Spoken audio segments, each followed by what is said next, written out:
open office, let's say just Monday this morning, how do I get access to my money? For instance, if I'm operating a shop, an FMG, That's that I right. need money to run my business on Monday morning. That's right. Very well, George. I mean, I've put in place an elaborate process called the creditor administrative process. All right.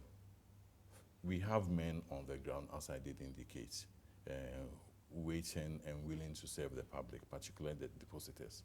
So George gets to the branch where he operates his account with.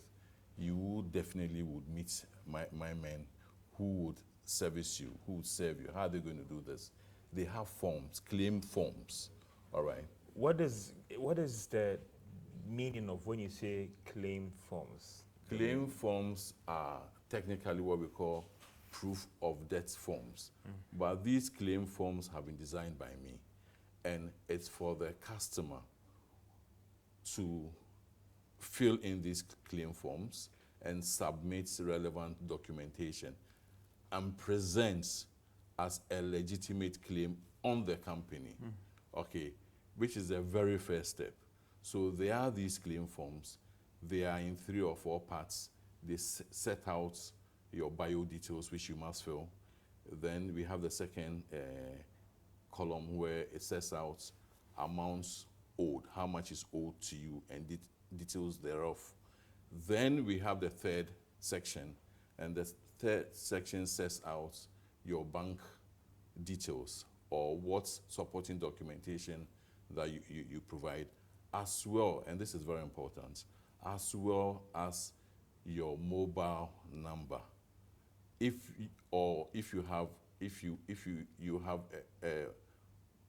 you are looking for payments through a mobile transfer, we would ask you for your mobile money transfer number. It's so important. So these are the details that are on that sheet, that claim sheets. You fill them, you attach the necessary documentation, and then you present them at the branch where you initially took them from, because we have people there. They will then go through what we call a validation process. All right. They would take your forms, analyze or review the underlying documents, and what they would want to do would be to, number one, establish whether indeed your claim is valid. Okay. Number 2, whether your claim is genuine, and number 3, whether the sums that you claim are correct and accurate. All right. So they do this internal reconciliation. They take your documents and reconcile them to the documents of the company independently. And if indeed it is what it is, then they move into the third stage 3, which is to notify you that your validation was successful. Where your validation hasn't been entirely successful, they'll still notify you and raise issue with the areas which need further consideration for you to come in, sit with them, and then agree. Having agreed that your claim is valid, it is then admitted in the receivership process. Then we move to the arena of payments, where depending upon the timing and quantum of realizations, not generally, then you'll be notified as to how you're going to be paid and where you're going to be paid. I must mention in this instance, which is also very similar to what we went through, or what we are going through with the microfinance companies, is that government has voted sums of money for the purpose of meeting the indebtedness of these companies to some depositors. Not all of them, okay, but to some depositors. As to how much, as to the ceiling, I'm not in a position to say now, because these are very early days, and I'm engaging with the government to come out with further details to know what the size of the wallet is going to be, and how much is going to be distributed, and how much is in terms of percentages, and all of them. Mr. Impa, we get into some clarity on that one, but Mr. Impa, imagine that Auntie Mansa operates a fast food joint. I mean, check. she had every money, about 40,000 locked with this firm that has lost its license. That's right. She needs even just 5,000 to go to the market on Monday morning to do her business. From what you've given to me, I don't think it's likely that she will get her money on Monday morning. No, not at all. Not at all. She's certainly not. She has to go through this elaborate process that I set out, and there can be definite timelines. The timeline being that when Auntie Mansa submits her claims, her field claims, all right, we have a deadline. What we say is that by the 12th of September, all right, all claims should have been received, including Auntie Mansa's. Okay. Then we also have another deadline where we say that by the 11th of October, okay, all claims received should have been validated, including Auntie Mansa's. Okay. Then post the 11th, of course, there'll be the payment. But we are not saying that it goes in that order in terms of payments. Payments will be done concurrently, and therefore Auntie Mansa may submit her claim on Monday and then have it immediately validated and then communicated to her that indeed her claims are valid. And then she moves into the payment zone.